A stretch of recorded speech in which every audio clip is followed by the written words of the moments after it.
Welcome, everybody, to another episode of Iowa State Cyclones Live on the Voice of College Football. I am Levi Stevenson, your host. I am, for any of you that have not seen me before, I was the managing editor for Wide Right and Natty Light, which is Iowa State's SB Nation site.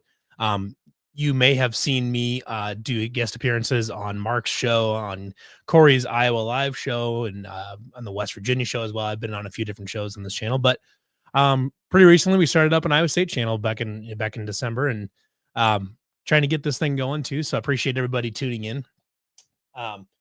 This week we're going to take in a little bit of an interesting dive in this instead of talking about news and transfers and all this stuff, which I think, at a certain point in the offseason gets fairly monotonous, I think. And, there's only so much to talk about with high school recruits and things like that.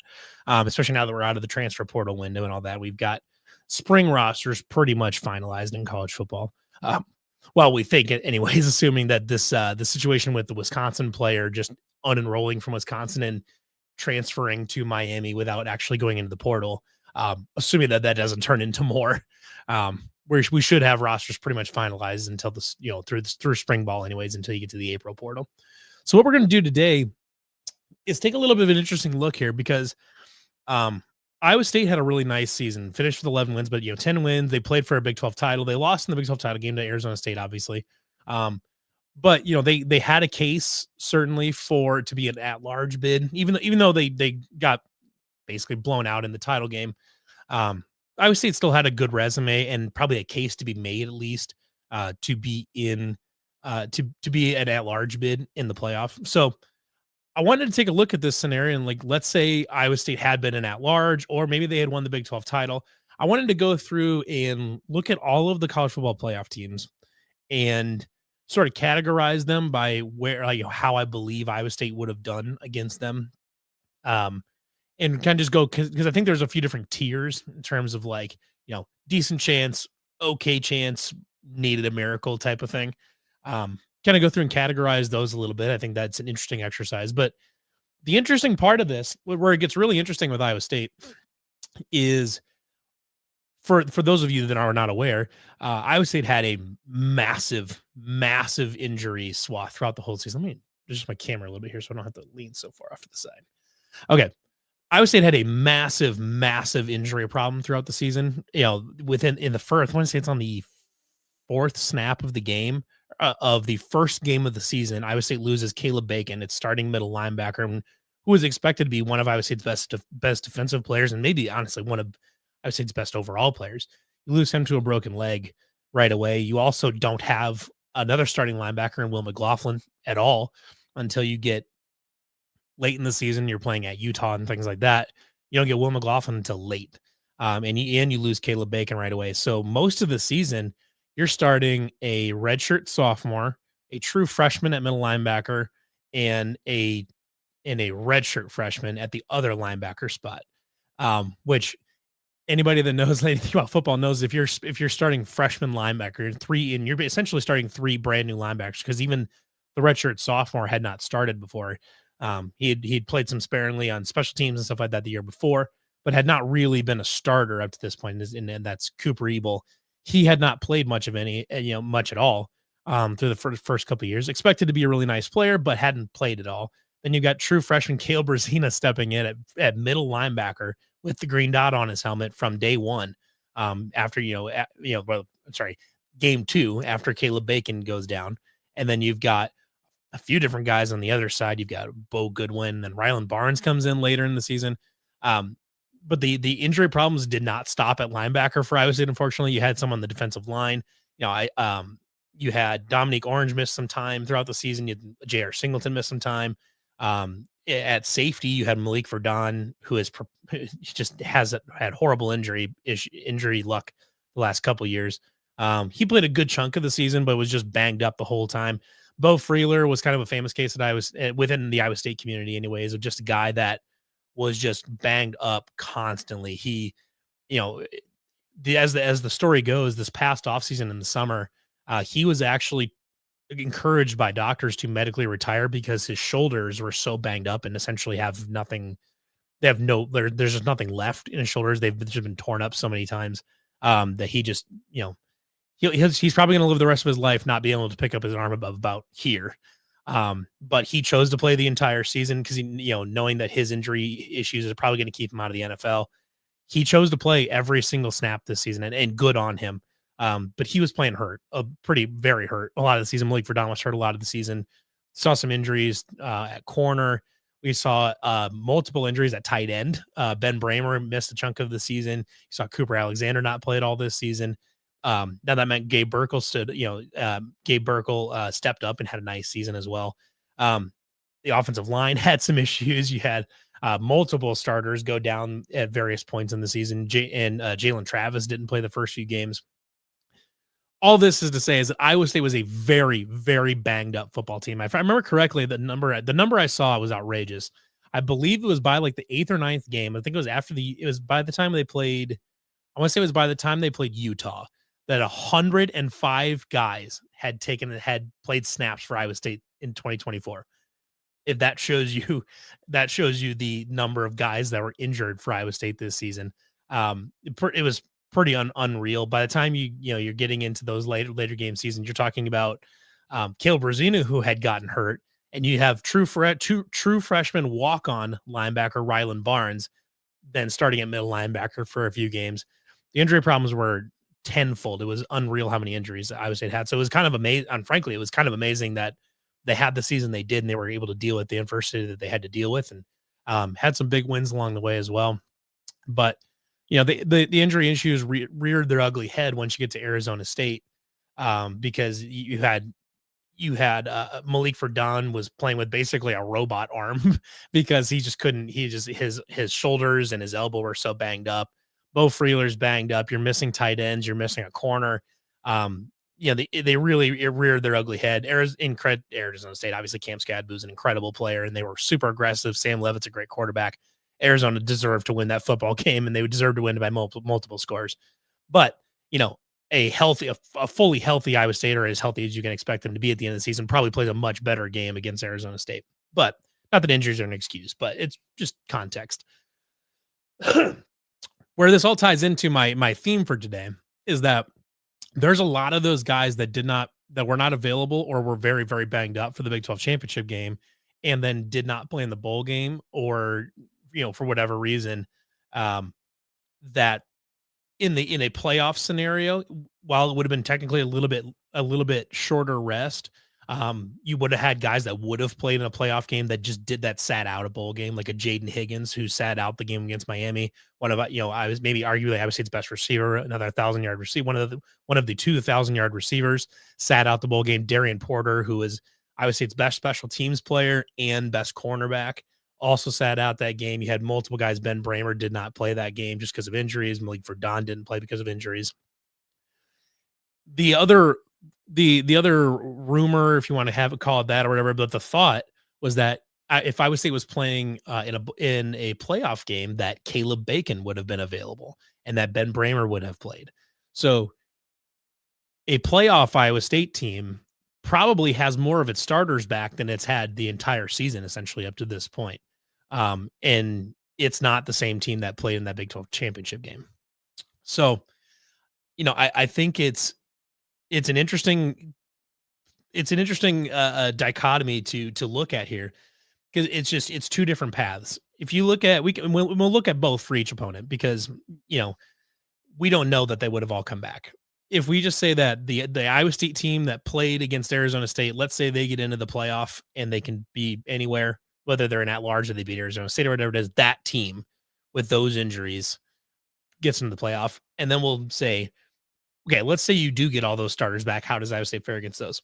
So the first category I'm going to kind of assign here is teams that I think are a coin flip or better for Iowa State. Either maybe Iowa State would be favored against them, or it's a push, or they're within a point or two. Like it's a very, very tight spread, 45% or better type of category. I think in this category you can put SMU, you can put Clemson. This is going to sound crazy, but Arizona State, and those three for sure. I think Indiana as well. I think those four you put as 45% or better. Iowa State's within a point or two on the spread even if the other team is favored, Iowa State's within a point or two on the spread. Um, all those teams, I think they're fine teams that deserve to be in the playoff. But I think a few of those Iowa State matches up really well. With particularly if I'm looking at like Indiana and SMU, those are two teams that I think they played a fairly weak schedule within their own conferences. SMU lost to BYU, another Big 12 team. Those are both teams I think Iowa State's offense is able to get past. Clemson's an interesting one. I think Iowa State would have been right there. It'd been almost a push line. Maybe Clemson's a favorite by a point or two, just frankly kind of on name. Clemson's got a lot of blue chip talent, which makes it a little bit more difficult for a team like Iowa State that's working with lots of 3-star, maybe some low 4 stars, but mostly 3-star kind of blue collar talent. That talent disparity shows up a lot like in the trenches. Where Iowa State was fine this year. The offensive line was better than the defensive line, but not awesome. But I think Iowa State would have had a decent shot against those ones. If you had to give me an order, Indiana and SMU seem like teams that Iowa State definitely probably. I would think they'd probably be favored against SMU. They might be a 1-point dog to Indiana or a push. They'd probably be maybe a 2-point dog to Clemson.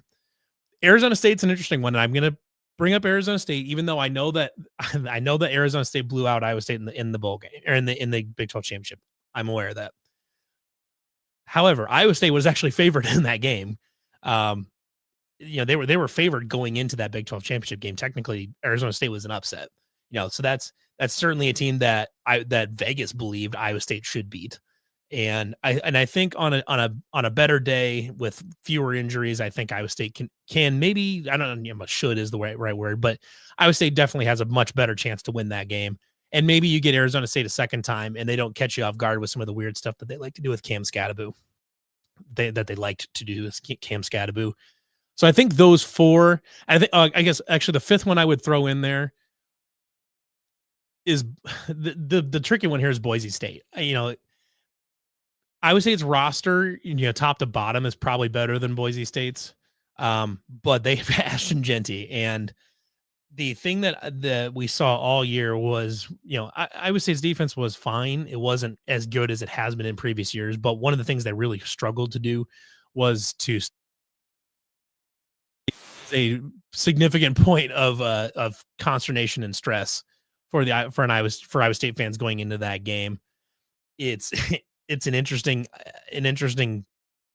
question to ponder is what Iowa State would have done with Ashton Jeanty. Maybe he goes off and he gets his, and he still has to work for it, but maybe he gets his, but Iowa State can still just kind of win the war of attrition type of thing. Little tough to say. That one, Ashton Jeanty being the player there bothers me a little bit, but I wouldn't say that bothers me any more than Cam Scatterbo did. You can argue which one, if Ashton Jeanty or Cam Scatterbo is the better player. I don't know. I can tell you that one, that feels like splitting hairs at that point. Give me Indiana, SMU, Clemson, Boise State, and Arizona State as 5 teams that I think Iowa State is, 45% odds or better. I think Iowa State matches up pretty well with a good chunk of those, and where Iowa State's offense can really do a lot of damage against a few of those defenses, especially. The next category I want to talk about here, I think this is where it starts getting really interesting. Actually, the other category I'm going to save the interesting category for last. The other category I think is on the other end of the spectrum is like, you're talking need a miracle type, like Iowa State's 20% or below. They're, a touchdown dog or worse, maybe 2-score dog. You're looking at Ohio State, you're looking at Oregon, you're looking at Georgia, and you're looking at Notre Dame.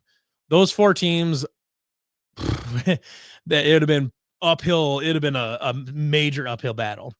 Now it's funny though, when you go in, when we started this playoff, had Iowa State been, let's say Iowa State was a Big 12 champion or something like that, or let's say they're an at-large. Let's say they had Tennessee's spot. Let's say they were the 9 seed, and Ohio State was just coming off that Michigan loss, which everybody was familiar with how negative the PR around the Ohio State football program was after that Michigan loss. Now, in hindsight, that loss might have been the best thing that ever happened to them, because as soon as they turned into this juggernaut that looked like maybe the only team we've seen since then that could maybe hang with 2019 LSU. They were untouchable in the playoffs. But at the time, we were like, is Ohio State like, are they crumbling? Like, can they handle this? Like, are they mentally tough enough to go through a playoff like this? So if you ask me at the beginning of the playoff, maybe Iowa State's an at large, and they're going to the horseshoe. I mean, Iowa State would still be a 7 to 14 point dog, somewhere in the 10 to 14 point dog range, probably, because you have to go to the Ohio State and all this. But it'd be a game where I'd be like, it's going to be uphill sled. It's going to be tough sledding for Iowa State, but Iowa State's a tough team. They're a tough second half team. They tend to put some points on the board. If Iowa State gets a play early or two and punches Ohio State in the mouth, are they going to be able to respond?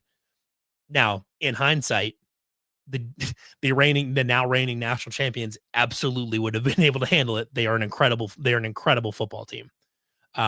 So Ohio State is firmly in the would need an unusually bad game from Ohio State and an unusually good game from Iowa State and some bounces to make that happen. Georgia's probably the same way, that just the talent level there is just not compatible for a team like Iowa State that's dealing with lots and lots of 3-stars, that lots of developmental prospects, and dealing with so many injuries. Even a healthy Iowa State team, I don't think, is able to really compete with Ohio State or Georgia. Oregon's probably the same way. Maybe the case you make is that Iowa State has played and beaten Oregon recently, and they've played against Dylan Gabriel recently. When he was at Oklahoma, they played against him. So they have some familiarity with Dylan Gabriel. Maybe you take that angle, but Oregon is really good. It's just a team, I think, especially on the trenches. Oregon's offensive line is very, very good. I think they'd have some issues with that. Notre Dame is, I guess, maybe the most beatable of those four for Iowa State, but I still think it's a pretty bad matchup. Notre Dame's offensive line is incredible. I would argue they're probably the best offensive line in college football. That up against Iowa State's defensive line, which struggled a lot this season to do kind of what they needed to do to win to slow down running attacks and to just deal with everything going on. I think Notre Dame's running game presents a lot of problems. Iowa State struggled against running quarterbacks a lot this year, and Riley Leonard is maybe the best running quarterback in college football. Was the best running quarterback in college football this year. I think Iowa State probably has a significant number of problems dealing with Notre Dame's physicality in the run game, especially. Like I said, Notre Dame's not a high scoring team, so maybe you say they sell out to stop the run and you make Riley Leonard beat him with your arms and throw into that Iowa State secondary, which was very good this year. Maybe you do that, and then you can hopefully get something on offense. Maybe you can hit a bomb or two over the top. There's maybe an opportunity for a bounce, plus Notre Dame plays bad and turns it over or something, turns it over a couple times, and Iowa State, plays clean and gets a couple big plays. Maybe there's that universe, but I think it's a poor matchup for Iowa State in terms of Notre Dame's offense and Iowa State's defense. It's just a kind of a bad matchup. On the other side, it's interesting because Notre Dame plays pretty much all man defense, and Iowa State has 2,000-yard receivers plus a very competent pass catching tight end. So maybe you can cause some problems for Notre Dame there. But again, this is Notre Dame's probably a 7-point or better favorite, and it's a tough game for Iowa State against Notre Dame. So now we get to this middle chunk here. You look at Texas, Tennessee, and Penn State. I think these are these are three really, really interesting matchups to look at. I mean, I would guess all three of them would be favorites against Iowa State, in the neighborhood. Tennessee, I would guess all of them would be in the neighborhood of like a 5-ish point favorite. I would guess 5, 6, 7, maybe somewhere in there. I don't think anyone would be more than a touchdown, but 4.5, 5-point favorite type of thing. The one interesting one here, there's 3 interesting ones here. We'll start with Tennessee. Tennessee is a nice team with a good quarterback. They had a good offense this year, but Josh Heupel's teams have tended to not do as well in the big games. I mean, they can put up lots of points. They can beat good teams. I mean, they can beat anybody. But we also saw them lose to an Arkansas team that was fairly mediocre this season. And that Arkansas team lost to Oklahoma State, who was horrible. So, there's definitely potential, obviously. And then we saw Tennessee. Now, granted, Tennessee got blown out by Ohio State, which who didn't in the playoff? But I think this is one where Iowa State gets an early score and just kind of forces Tennessee to throw the ball into the secondary. And I think it's still an uphill battle. Iowa State's still an underdog in that matchup. But there's a path to victory for Iowa State against a Tennessee, especially if you can if you can play some ball control offense like Iowa State typically likes to do, power running game with Carson Hansen and Abu Sama. You get some underneath stuff to Jalen Noel and Jaden Higgins. If you can keep the ball out of Tennessee's offense, out of the hands of the Tennessee offense, you can play with Tennessee if you're Iowa State. That's what allows teams with lower talent levels to play with teams with higher talent levels, is just ball control, keep the ball out of their hands and be efficient with what you're doing. And Iowa State's offense was good at being efficient, being explosive when they needed to be, but moving the ball when they needed to as well. So, there's a path to victory against Tennessee. I'm going to talk about Texas next. Texas is a team that just came from the Big 12, so Iowa State has a lot of familiarity with Texas. And, Texas was a good team, but I would not call them a dominant team. They have they had good players in the trenches. But we saw Arizona State take them to the wire in their playoff game. And frankly, I mean, you can argue that maybe Arizona State should have won that game. Because if not for the phantom non-targeting the phantom targeting that was never called against Texas, that would have gotten Arizona State into field goal range, and then in overtime, some tough plays there. You could argue maybe Arizona State should have won that game.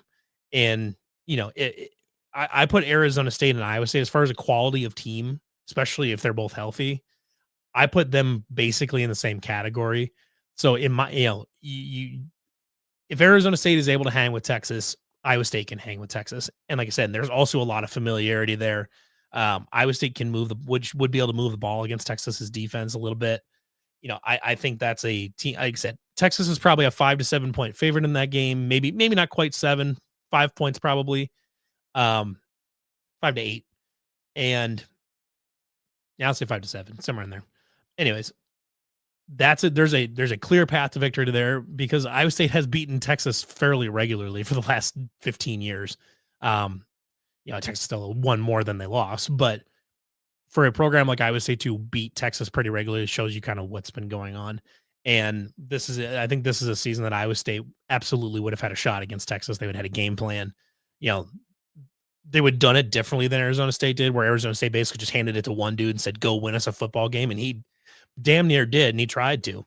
But Iowa State doesn't necessarily have an alpha dog like Cam Scadaboo does, but they've got a couple guys. They had 2,000-yard receivers, and they've had some really nice players and else around the ball. They had a good quarterback in Rocco Becht. It's a game that Iowa State has a decent shot to win. Penn State is one that I think is very, very interesting. Now, going into Happy Valley, if you just replace SMU with Iowa State and Iowa State has to go to Happy Valley, obviously it's a difficult road game.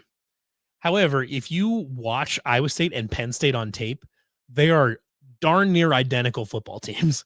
They play very similarly. They have very similar personnel. They both have very good tight ends. Tyler Warren's the better tight end. Drew Aller's maybe a little better than Rocco. They both are very, very similar football teams. And there's absolutely a universe where Iowa State goes to Happy Valley and picks off Penn State. Because I think they just have a better, a more consistent offense than SMU, more firepower on offense than SMU does. And have a secondary that can really bottle up Drew Aller. I think that's a game. Like I said, Penn State's probably maybe a 5-point favorite, maybe a touchdown favorite. There's a path to victory there for Iowa State where you turn Penn State over a couple times and you stay efficient. You don't turn the ball over. maybe make a couple field goals here and there, something like that. There's a path to victory over Penn State for Iowa State. So it's interesting. So if you were to say, let's say Iowa State plays a 12 game season against all 12 of these college football teams, you know, you're probably looking at, on the low end, you could lose to all of these. All of them are quality football teams. You could lose to all of them. On the top end, let's say you said a 12-win season, you get some good bounces. People are playing well. Guys are healthy. You have, that the scenario I broke down earlier where you have Caleb Bacon back, you have Ben Bramer back, Malik Verdon's playing, Darian Porter is playing, Jaden Higgins is playing, Dylan Barrett is playing. Everybody's healthy. I would say definitely can beat Texas, Penn State, Clemson, SMU, Indiana, Boise State, Arizona State. There is a scenario where you get enough bounces to go 8-4 in that scenario. Is that the most likely outcome? No, absolutely not. The most likely outcome is you feel pretty good about beating SMU, Indiana, Clemson, I think, are the main three you feel pretty good about beating. Arizona State, I think you feel like you have a decent shot at, and then maybe you pick off one or two of Penn State, Tennessee, and Texas. And I realize that if anybody is watching this and is not an Iowa State fan, they're not a Big 12 fan, they may think I'm talking out of my ass and thinking this is a homer take and all this. But, and I'm not going to pretend to not be at least a little biased. I mean, I've got Iowa State stuff all over this room. I'm wearing an Iowa State sweatshirt. I am an Iowa State fan. I'm not going to pretend to not have any bias at all. But it's one of those where Iowa State has consistently proven in the Matt Campbell era to be able to hang and to be able to beat teams that have a significantly, they have a significant gap in recruiting talent as far, the number of stars next to the names on their players.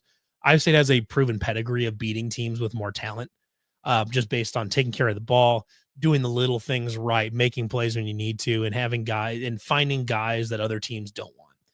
And having all of that available to you in a playoff against some teams that are maybe not ready for a stage like this, which I think, I think SMU wasn't. Indiana is kind of hard to say because they had a bad matchup with Notre Dame. Notre Dame turned out to be a really good football team.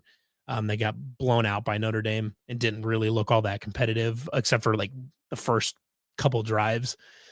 But I think that's one where we see that the top end of the Big 12 is still better than the above middle of the Big 10. It's still the top end of the Big 12 and Arizona State's, Iowa State's, they're BYU's.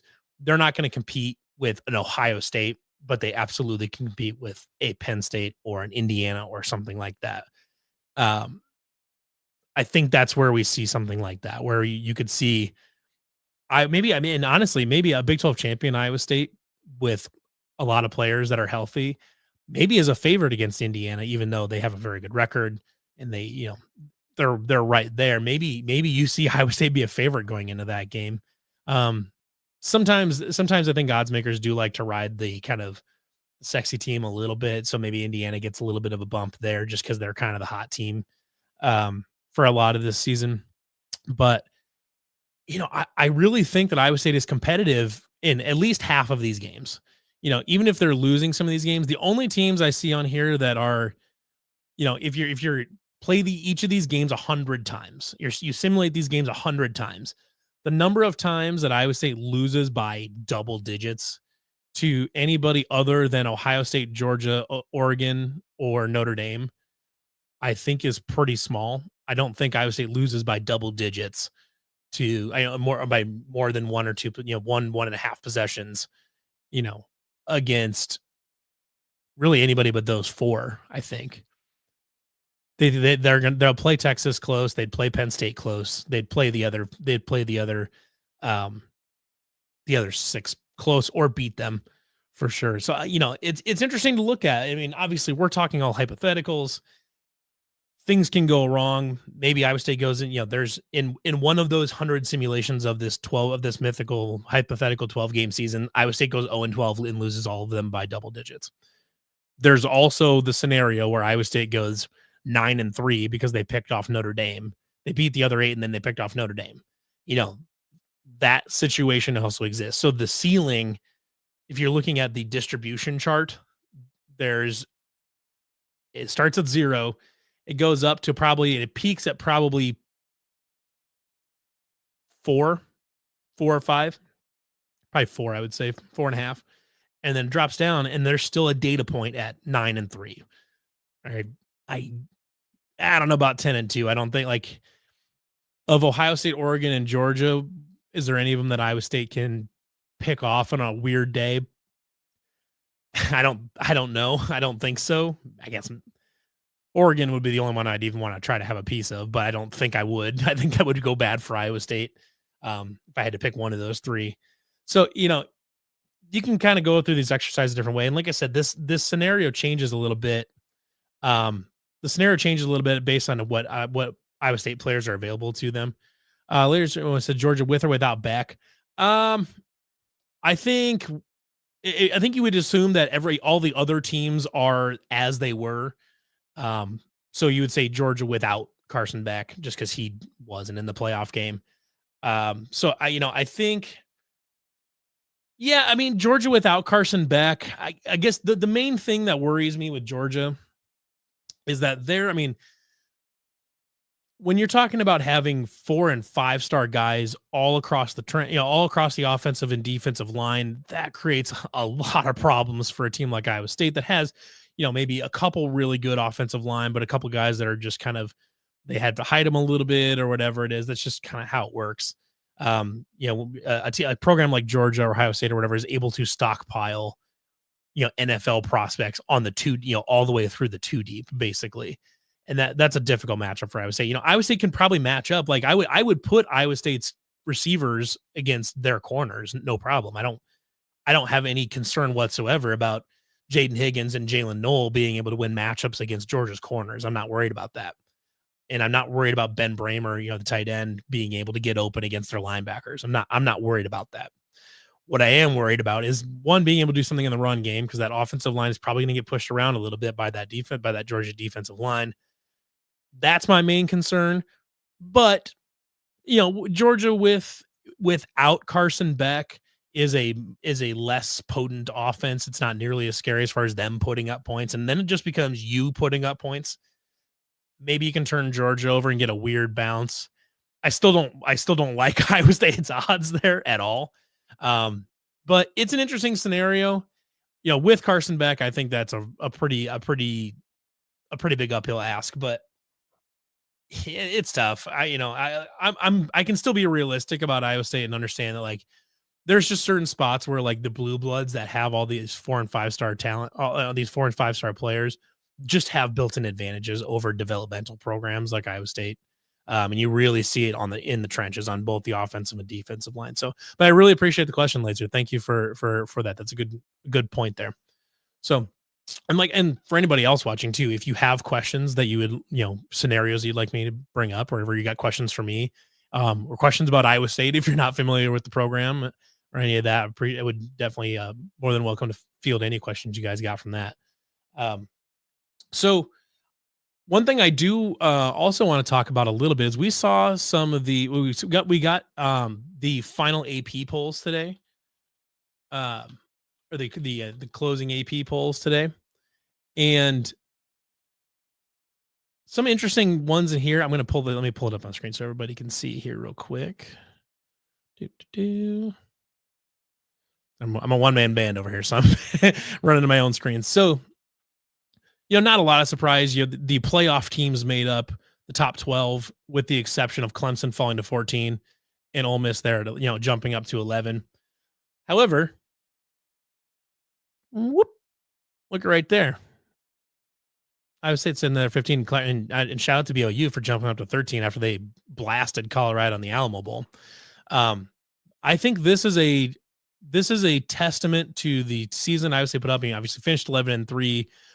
Played for it. They were the runner-up in the Big 12 in both the regular season and the championship game, and then won a Pop-Tart Bowl against Miami, which was a good Miami team that they did have.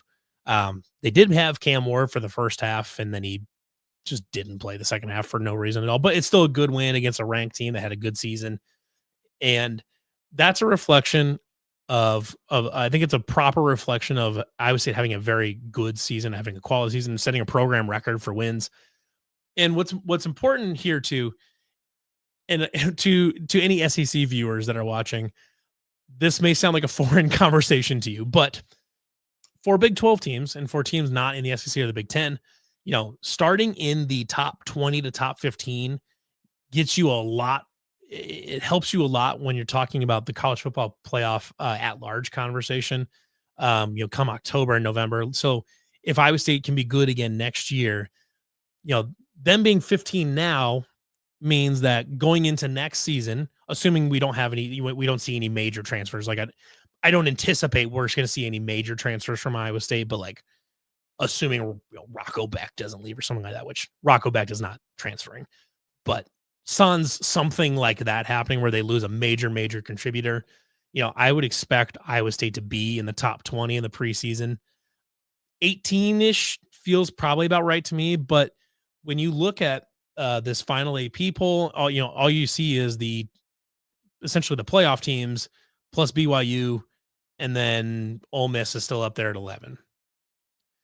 A couple of these teams are going to fall down a little. Like Boise State's probably not going to be a top 10. They're not going to be a top 10 preseason team next year. They're losing Ashton Jen. They're not going to be a preseason top 10 team. They might be ranked. I don't know. I'm not sure what they've got coming up. I'm not super familiar with Boise State's roster beyond, their running back essentially. But they're not going to be a preseason number 8 going into next season. Do I think Indiana's going to be a preseason top 10 team? I don't know. They're losing Curtis Rourke and a couple other guys too. They're probably a top 15 team for sure, but I don't know about top 10.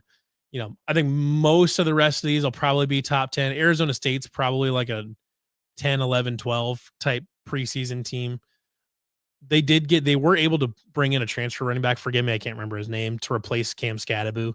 That is a similarly physical runner. Now, I don't know if he's the living god of balance and toughness that Cam Scadaboo is, but I think he's a good running back. Sam Levitt's a very nice quarterback. I think Arizona State will probably be in the 10 to 12 range, I would guess. Preseason, BYU will probably be somewhere in that 15-ish range, I would guess. But, while the Big 12, I'm not anticipating will have any top 10 teams, maybe unless Arizona State sneaks up to 10. I don't know that I would expect the Big 12 to have any top 10 teams, but they should have at least 3 teams ranked, if not 4, because Arizona State, BYU, Iowa State will all be ranked for sure. I would think Kansas State would be preseason ranked. I mean, they got votes here in the final AP poll, and they're bringing a lot of guys back, including not Skylar Thompson, including Adrian Johnson. So they're bringing their quarterback that everybody likes back. And they're just Kansas State. They're a good football program. So I think Iowa State will probably have 4 preseason ranked teams. And most importantly, for anybody that's keeping track, the next college football game that will happen will be Iowa State and Kansas State in Dublin, Ireland in August. Farmageddon to open up the college football season. If you are a college football fan and not just a fan of your own team, if you are a fan of the sport of college football, Farmageddon in Ireland to open up the season in week 0 is a wet dream. It's fan, and I realize I'm saying this as a biased Iowa State fan, but Farmageddon is one of the best underappreciated or maybe unknown rivalries in college football. They've played every year for like 110 years or something. It's more than 100 years, like way more than 100 years. They've played every year since like World War I, basically, and including the COVID season. And there's a ton of history here. It's 2 blue collar fan bases that are very similar to each other. It's a heated rivalry. If you're a college football fan and you just love the sport, circle Farmageddon in Ireland on your calendar. Make time for that in week 0. It's going to be a good game. And most importantly for the Big 12, it's going to be a team probably against 2 ranked. It's going to be a game between 2 ranked Big 12 teams, which makes it even better. It's a matchup that will have a lot of eyes on it, and the winner of that will have a ranked conference win against another good football program. And that helps when you get towards the college football playoff selection process and you're looking for at-large bids. The Big 12 is always going to have a little bit of an uphill battle for getting more than one bid. The best thing that can happen for the Big 12 is you have two 11-1 or better, 11-1 or undefeated teams in the conference title game, and then one wins and is still undefeated, or let's say you have an 11-1 team and a 12-0 team, and then the 11-1 team wins the title and gets the auto bid, and then the 12-1 team gets an at large. That's probably the Big 12's best path to getting a second team in. But other than that, it's really difficult because unfortunately Big 12 teams don't get a lot of benefit of the doubt as far as in terms of like strength of schedule and stuff like that. And we can debate that ad nauseum, and people have been debating that ad nauseum for decades at this point. But it's just, it helps when you can say we were a preseason ranked team, and for better or worse, definitely for worse. The AP and the college football playoff committee does look at AP ranked wins and stuff like that when they're going to select at-large teams. And starting off the season ranked is the best way to make sure that you are ranked when the college football playoff starts looking at your team when they do their rankings at the end of October, at the beginning of November. So that's a good start. But Iowa State starting at 23 is not nearly as helpful as Iowa State starting at 15. I know that sounds very, very obvious, but in this situation, for a team like Iowa State, starting off a little bit higher in the rankings is much better. Starting at 23 and just kind of winning your way up it makes it a little bit tougher because you're just going to get log jammed behind some teams. If you're at 15 and you keep winning and you get to 8-0 or something like that, you're probably knocking on the doorstep of a top 5 team. And then you just got to kind of hold serve there, and try to keep winning games and stuff like that. And hopefully you go 10-2, 11-1, hopefully you go 11-1 or something like that. And that's how you can guarantee your spot in the playoff. But starting ranked, staying ranked once you've started ranked is a lot easier than becoming highly ranked after starting unranked, because it's a lot harder to fall out of the rankings. One loss doesn't hurt you as much in the rankings as one. Trying to formulate my thought properly here. It's harder to win your way up into the top 25 than it is to lose out of the top 25, if that makes sense. A 5-1 team, if two 5-1 teams played the exact same schedule, except for each other, essentially, they have the same exact opponents through those first 6 games, and one team started ranked and the other team didn't, the team that started ranked is going to be higher ranked than the team that didn't. So it gives you a head start, even if it's an artificial, almost facetious head start where it's just kind of smoke and mirrors and it doesn't actually mean anything, or it shouldn't mean anything.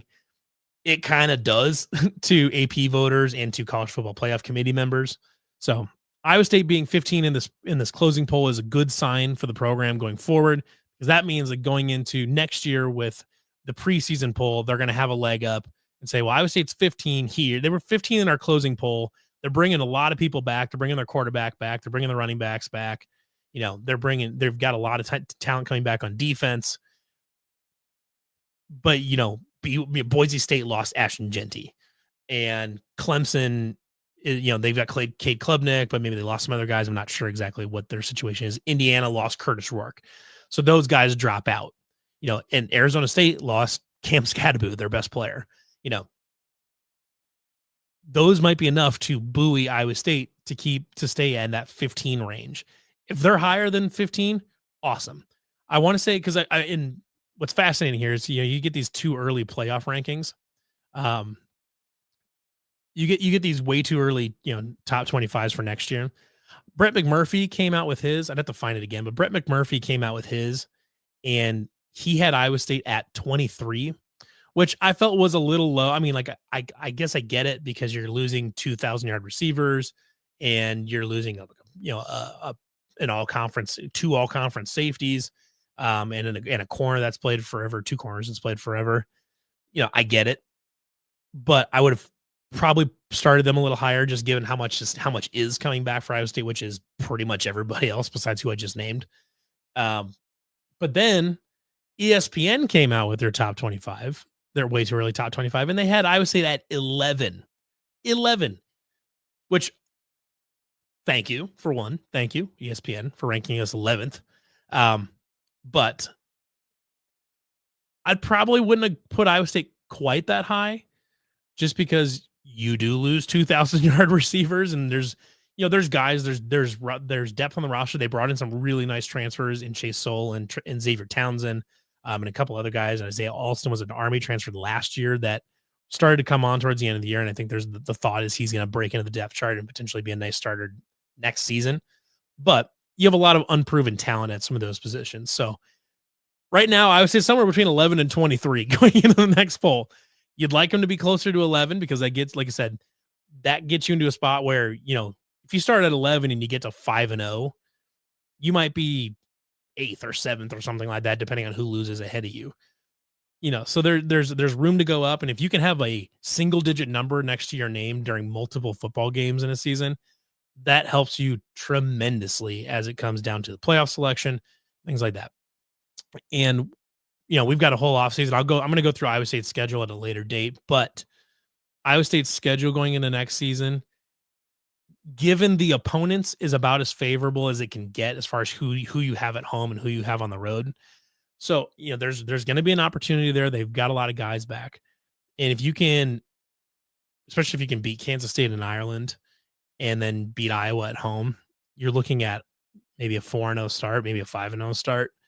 And that is huge because you've got a lot of winnable home games down the stretch and all this. Like I said, we'll get to more of this and through the offseason. We'll break it down in more detail through the offseason. But, to circle kind of back around to what we originally were talking about to start the stream, and for anybody that didn't see it, we were just going over a little bit about the college football playoff and then how Iowa State would kind of shake out against, in a hypothetical 12-game season against the playoff teams, where Iowa State would shake out against those.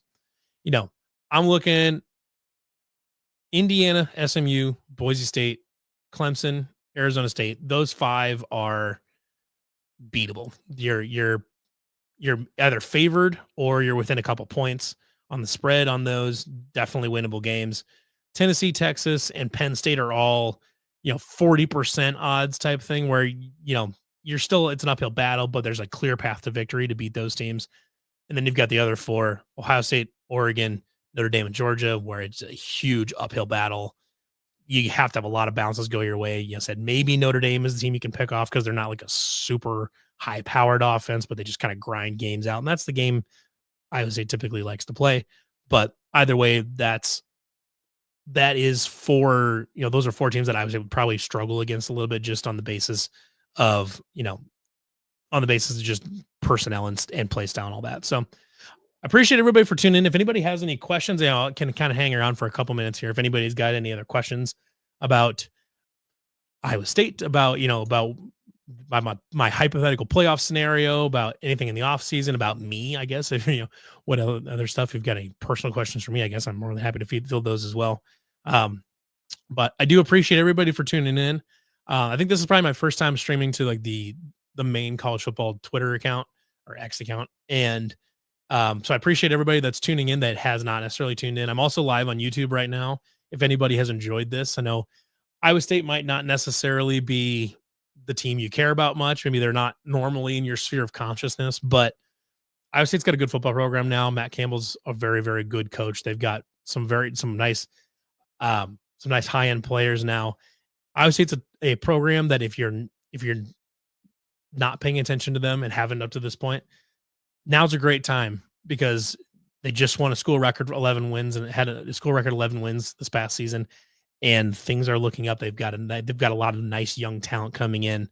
Iowa State should be a contender at the top of the Big 12 for the foreseeable future, anyways, just because Matt Campbell's done such a nice job with this program. So we'll end it a little bit early because I know for anybody, Iowa State viewers, Iowa State is playing a basketball game right now. And for anybody that for anybody that are not aware, Iowa State has a very good basketball team that is currently ranked number 3 in the country. And it is a legitimate national title contender in basketball. So I'm going to go watch that game. Appreciate everybody for tuning in. I hope you guys will join me.